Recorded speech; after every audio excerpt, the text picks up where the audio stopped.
What is up, fellas? TheGOOB here with another episode of Rewriting History. That was the Tyser Dolmen in Montana. Let me re-invite myself. My camera wouldn't rotate properly. That's the Tyser Dolmen in Montana, one of the many Montana megaliths. My computer's being very extra slow today. And I don't know what you think about that, but I think that footage makes it pretty clear that it's man-made. I mean, you saw how it had that rounded bottom and was sitting just perfectly on that little perch of an outcrop there on that rock. I don't see any natural way that the cap gets put on there. You know, that rock on top, that's clearly a man-made dolmen. So I thought that was a cool intro. That was the music, by the way, was Ekoff Desert by Nameless Wallaby. So hopefully that was a cool intro. I don't know. Try and use that music occasionally. I like it. So before I get into the killer clowns from outer space, it's such a massive topic, the Nephilim clown theory, and so I'm not going to be able to go like cover the entire thing this episode either. I gave a little bit of an intro last episode, and I'll go a little more in depth this episode, but I've got a few other things I wanted to cover first. There were some cool updates, at least they were updates to me. History for Granite just recently came out with a video talking about the airways in the Great Pyramid, and he came to a few conclusions. One is that they are, in fact, designed to be airways. But I think a more significant conclusion is that the Queen's Chamber was clearly left unfinished. Many Egyptologists credit the state of the Queen's Chamber to, grave robbers who tore up the floor. And he goes over all of the details in his video, but I think it was pretty conclusive that the Queen's Chamber was left unfinished.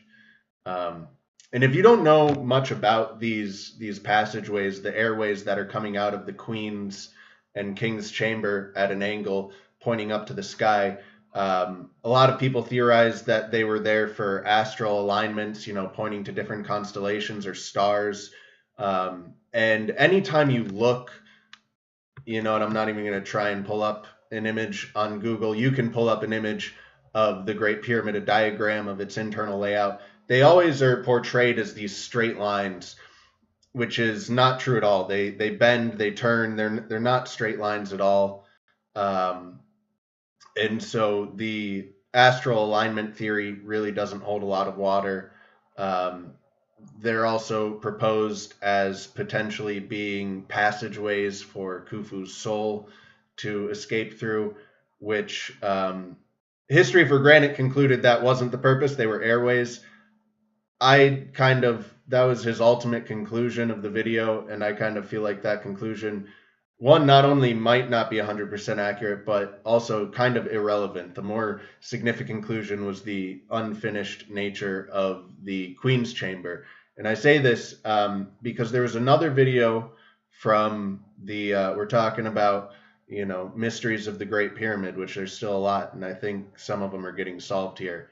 There's another video by Ancient Architects a while ago where he proposed the idea, and I don't know if it was his original idea or not, but he proposed the idea that the pyramid was built in stages, so it was a multi-phasic building with multiple different potential plans for completion, and one plan being that Khufu would be buried in the Queen's Chamber, and it would ultimately be a smaller pyramid.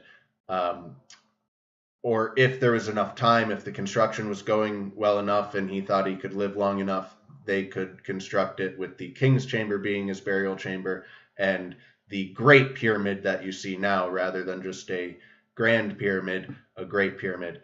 And he puts forth some very compelling evidence for this, some of it being very related to those passageways and the unfinished nature of the Queen's Chamber. And I think they might be onto something. History for Granite has another video coming out in a few days, he claims, where he's going to expand on this. And I think that might be the very idea he's going to be expanding on, is this idea that the pyramid was actually built with two different designs. It's two different pyramids within each other. And they scrapped the smaller design and went with the larger because they were able to. He had enough time, enough resources, whatever. So I think that's rather fascinating. There was also a recent video from Ancient Architects. This is not his idea at all. This is a well-known idea, but it's the best summary of the idea and explanation of every little detail of the Grand Gallery I've seen. So he just came out this week with a video on the Grand Gallery and explaining how it was most likely a counterweight system to help pull the giant granite slabs that make up the King's Chamber and the relieving chamber next to the King's Chamber, to get those 80-ton slabs of granite up into the pyramid, that it was a counterweight system.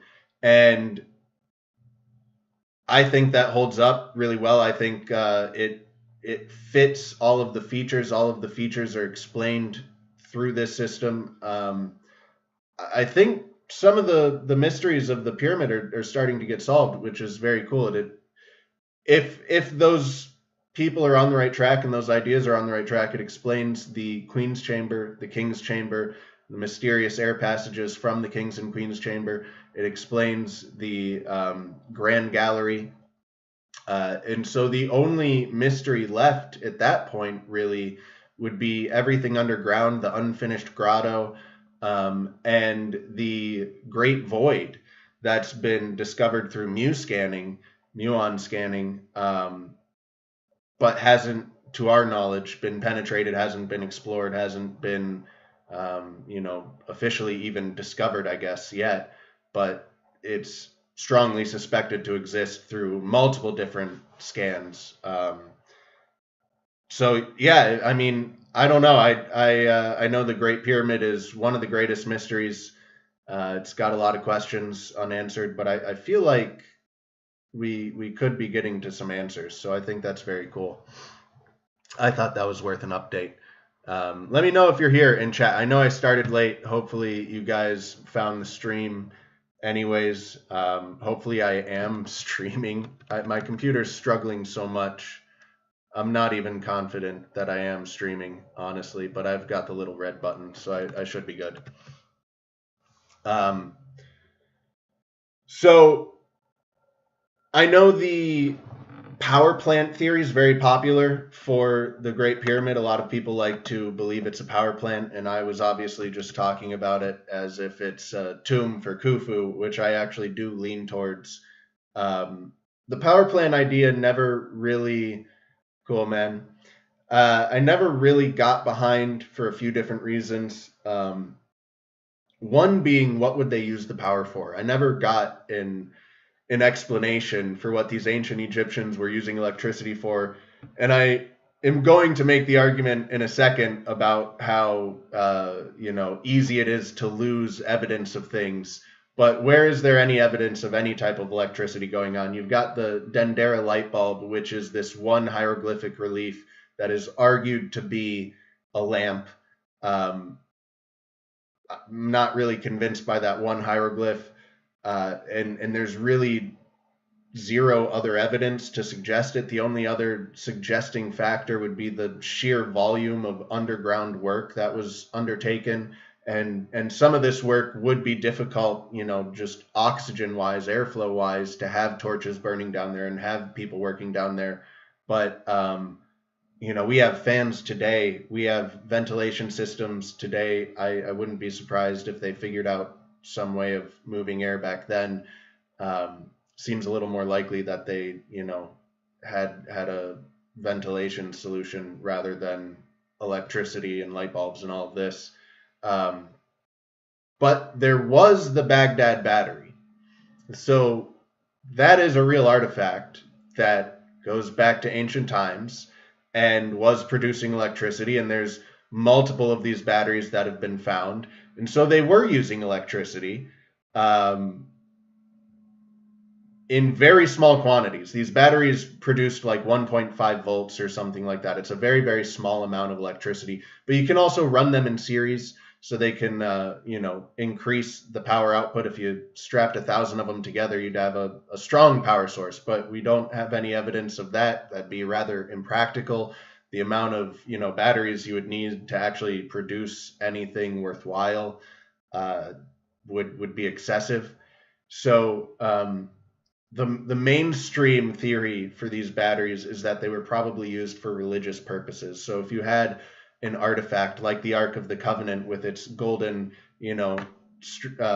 sculpture on top, You could have people come up, you hook a couple of these batteries up to it, run some current through it, and people lay their hands on it and feel the power, right? Their hands tingle.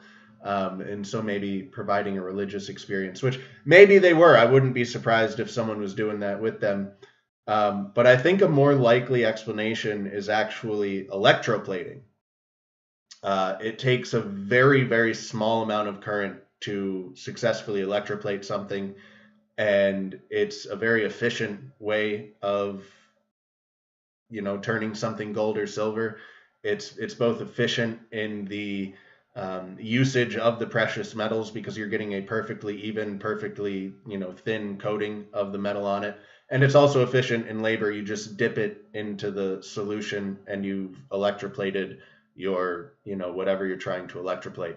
So there's no direct evidence, I don't believe, of electroplating existing back then, but people were smart. People figured things out. That definitely seems like the kind of thing that could have been invented and then could have been lost. And it also, you have all this talk of alchemy and turning things into gold. That could be electroplating. They're referring to that. Someone very likely could have figured that out. And look, hey, I turn objects into gold. He's electroplating them. Same kind of thing. So the idea of ancient electroplating, I'm very favorable on. I think that's most likely what the Baghdad batteries were used for. Yeah.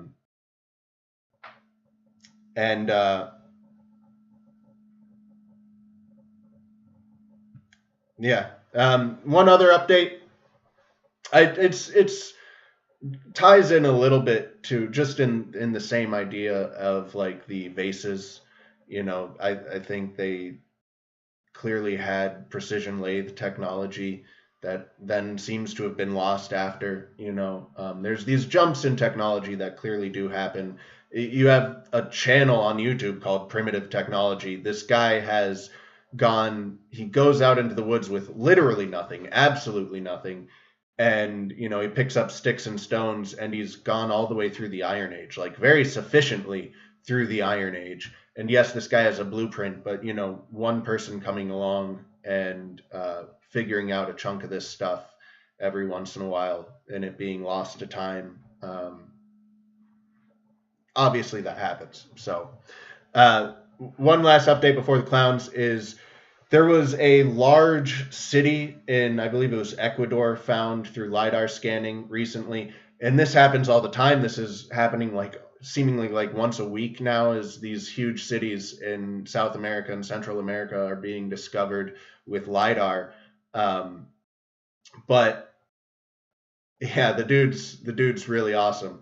But what makes this one somewhat unique is that the site had already been an archaeology site for a few decades now. Like, they had been actively digging at this site for a few decades, and they had no idea the scope and scale of this site. They were, they thought they had found a few mounds on this mountain, and it turns out that it was this over 116 square mile city with a straight, a grid pattern of straight roads in it. So you're in the mountains, right? It's much easier to, go around things and make winding roads that work with your terrain. And they just went, no, we're conquering this. And they made a grid of these straight roads that covered like 116 square miles, tons of buildings, tons of stuff just discovered with this LiDAR. So even with archaeologists actively working on this site, uncovering this site, they just had completely missed the vast majority of it. And so, the ease with which things are lost is just not to be underestimated. Things are lost so very easily. There's also these Google Earth channels, these geo channels where these people find interesting looking things on Google Earth, and then they often go out and hike to them, fly a drone to them, and explore them. And I have no idea how many of these channels there are, dozens at least. And some of them are very active, putting out videos every single week. And they're just discovering so much stuff. The most recent one I watched was this guy. It was this Native American settlement on top of this mountain cliff with this narrow, one person wide cliff edge that you could walk along this bridge to go access it, and it was on the top of this mesa, and they discover castles in the middle of nowhere. Sometimes they just discover it's an abandoned water facility in the middle of the desert for some reason from the 60s or something. But it's just I think it's fascinating how much these are things that are visible from space, I guess, but visible from the ground. They're visible. They're not buried, is what I'm saying. And there's so much stuff just being discovered, and that hasn't been discovered. And so the ease with which things are lost, the ease with which things are overlooked, and just the expansiveness of our world. It's so big. We really don't know as much as a lot of people think we do. So into the Nephilim clowns. Is who? Australian or New Zealand? I'm not sure who you're referring to. If you're referring to the Google Earth searchers, they're all over the world. There's people in, I'm pretty sure, every country doing this. So last week I went a little bit into the idea of Nephilim or clowns. I drew some associations: the large clown shoes, the stilts, the big pants, things that seemingly are alluding to them being giants. The Nephilim are the offspring of angels who came down and bred with human women and bred these giant demons, kind of. They're not biblically necessarily demons, but they are, I would say, demonic. They're off. I mean, the flood, from the Great Flood, God sent that down to wipe away these abominations, to wipe away these Nephilim giants, and reset the world so that humanity could live without the Nephilim. So, they were a pretty serious threat. They were pretty, they were vastly different from your standard person. And this is all in the book of Enoch, which is an apocryphal text. It was removed from the Bible, but the apostles in the Bible refer to the book of Enoch, so it clearly was a part of the Bible at some point. And the Ethiopian church, which is one of the more, it's less corrupted than the Catholic Church and other branches of the church. They were not directly under the Pope's control for all this time and such. They were in Ethiopia, so they got the original religion survived there, basically, and they have a bunch of extra books, the Book of Enoch being one of them, that they do not consider apocryphal. They consider a part of the Bible because it was, and it clearly talks about these Nephilim being the offspring of angels. And David and Goliath, Goliath is a potential example of some of this Nephilim bloodline surviving. He was a giant, right? And you have Lovelock Cave, which is in the United States, which was reported to have giant red-haired cannibals living in it. So, I drew the correlation last week with the red nose and the red lips potentially representing, the blood stains from cannibalizing people. And I'm going to try. My computer's really not wanting to cooperate today, so I don't know if I'll be successful, but I'm going to try and pull up a video to play in the background that has some good images. And if you're interested in this topic, Paul Stobbs, Stobbs, is the guy who has an entire podcast, not just an episode, but an entire podcast dedicated just to this topic of Nephilim clowns. And he is obviously talking about schizo things, but he comes across as a very level-headed, rational, reasonable kind of guy. So, but the words he's saying under just about anyone's radar would be considered pretty schizo. But you guys listen to me, so maybe you'll like it. Let me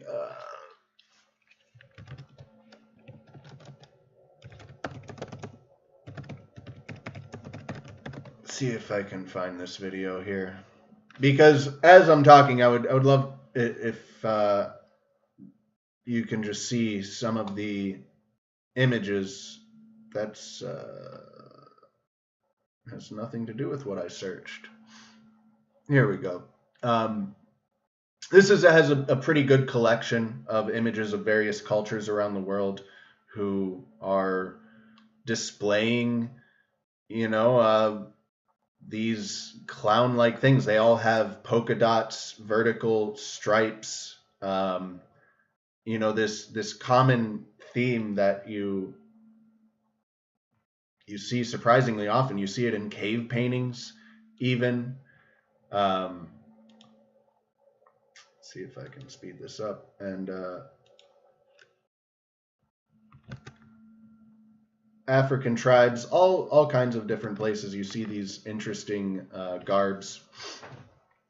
And so the origin of clowns comes from comida lot. It comes from the plays where they would travel around to various countries and various places performing these plays.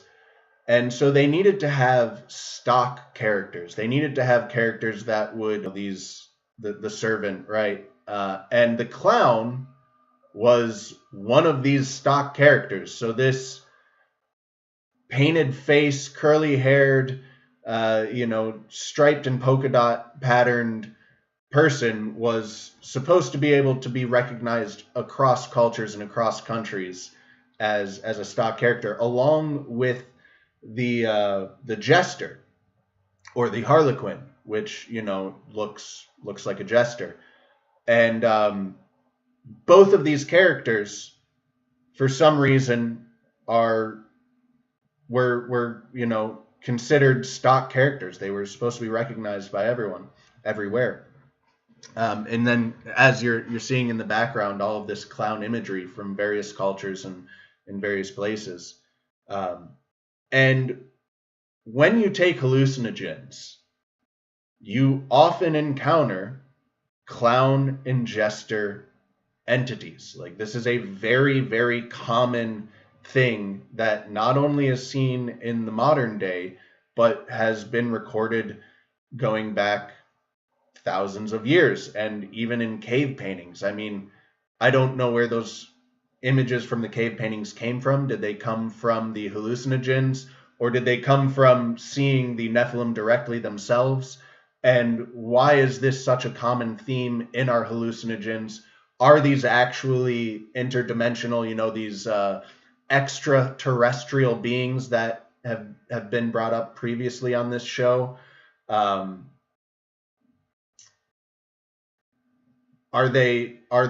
we seeing these extraterrestrial beings when we take these hallucinogens and are breaking through the veil? Are they a part of the collective consciousness?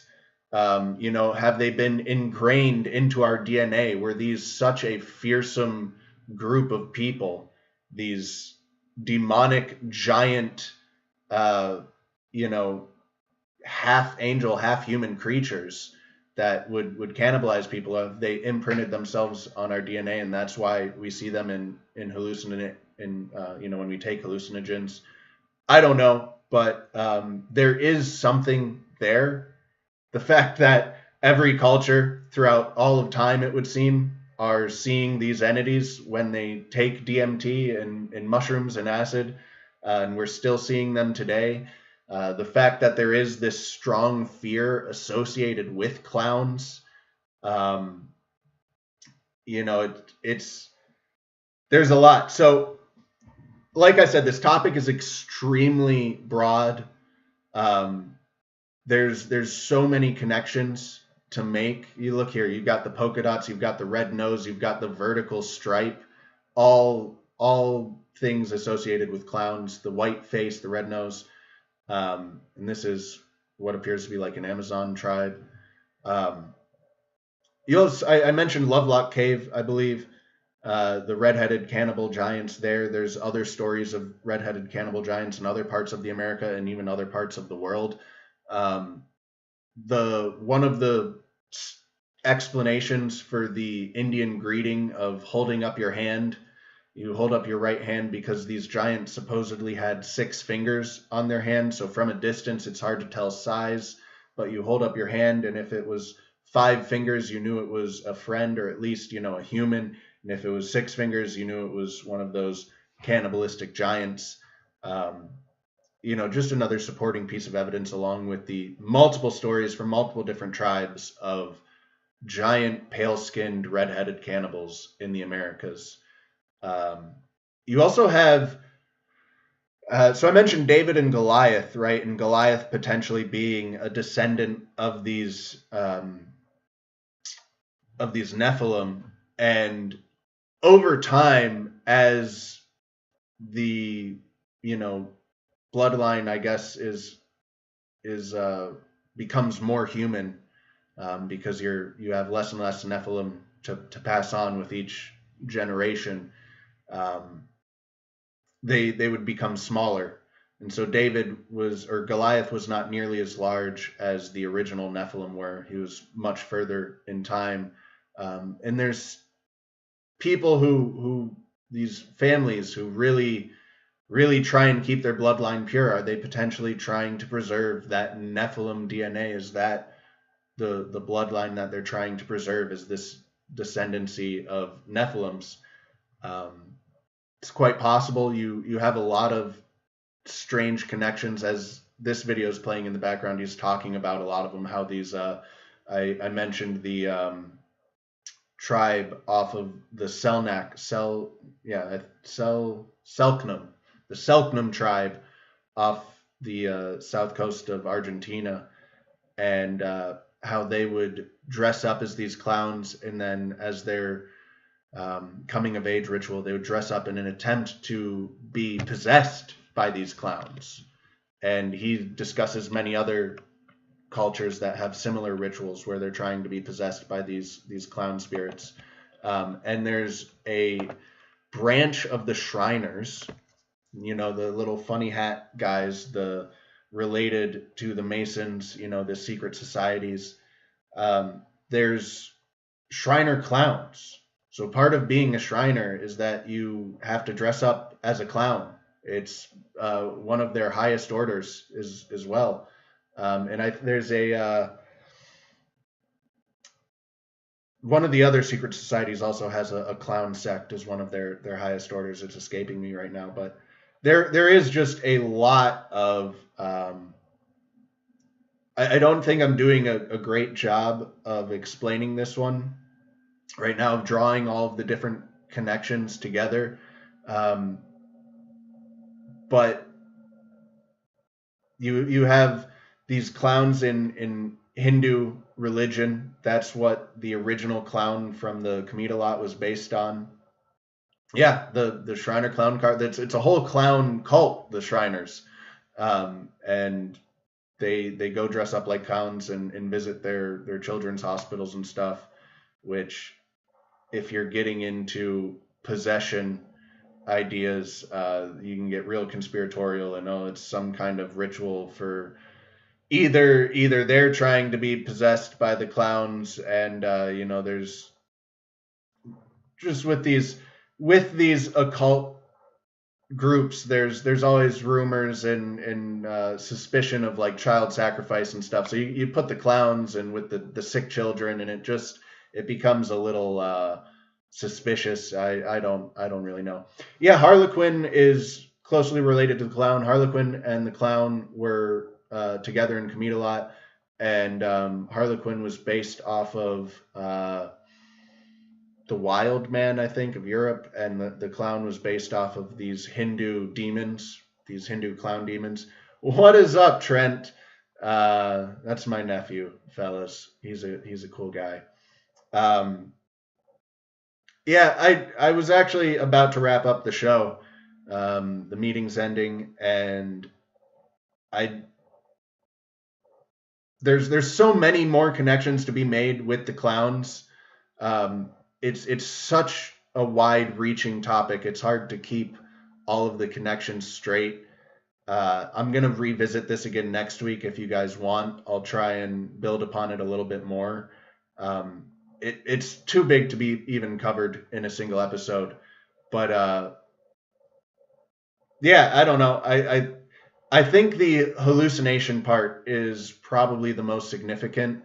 Um, the fact that they are seen when you take DMT, you see these clown and jester entities. There's actually a story on Arrowwood of this guy who was severely abusing mushrooms and taking them every single day for like months at a time, just pounding massive quantities of them.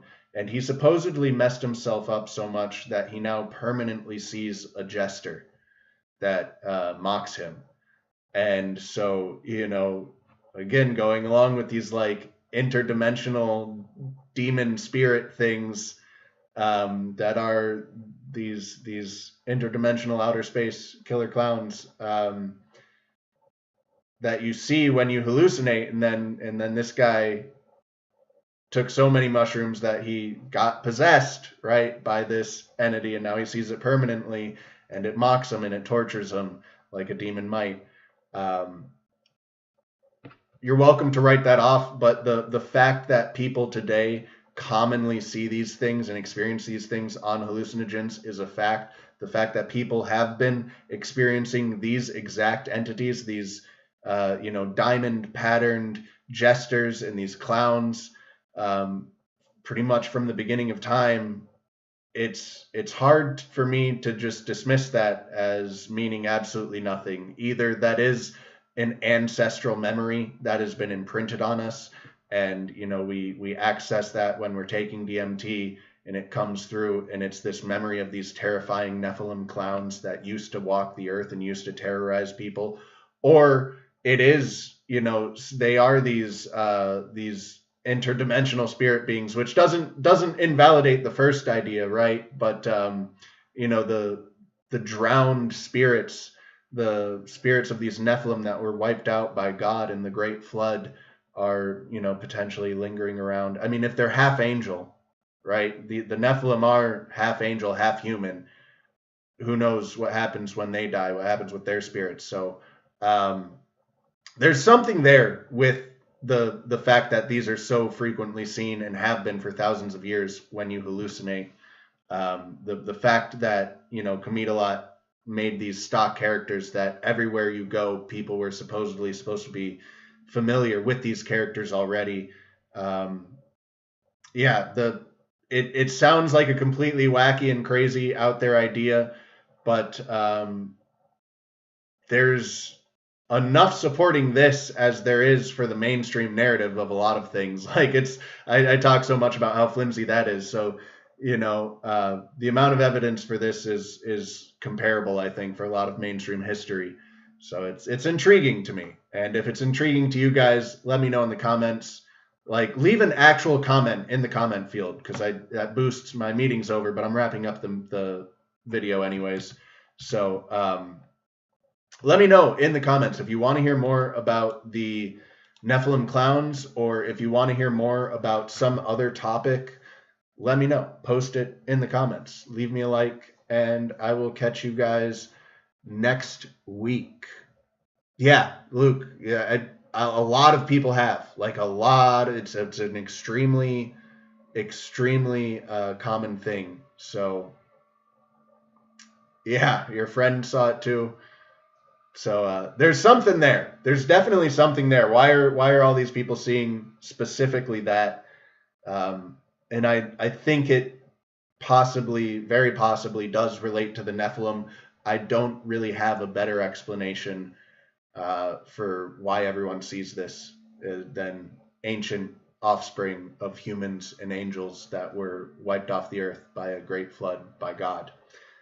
So that's where I'll leave it. Thanks for tuning in, fellas, and I will catch you next week.